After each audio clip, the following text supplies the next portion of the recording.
چې د روسانو سره د مقدس جهاد د شوروي سره بعد له عظیم فتح نه چې الله پاک د هغه وخت مجاهدینو ته ور په نصیب که مجاهدین چې کله افغانستان ته را داخل سو کوم ارمانونه او په کوم هدف چې دوی جهاد شروع کړی وو هغه ارمانونه برآورده نه سوی کړی او مشکل پکې دا پیښ سو چې مجاهدین پخوا د خپل قدرت او د خپل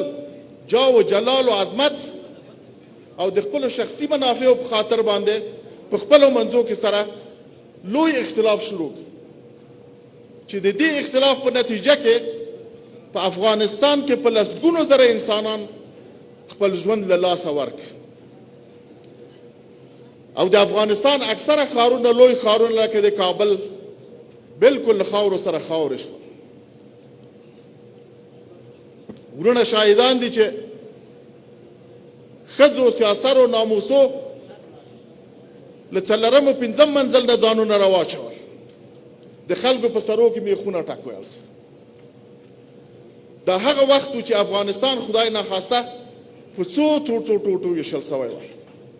زما په خپله په یاد دی چې کابل کې شپږ اووه پاچاهۍ موجودې وې باور وکړئ چې د هر حوزه کې یوه پاچاهي ولې وې حوزې نه بلې حوزې ته څوک نه شوی تللی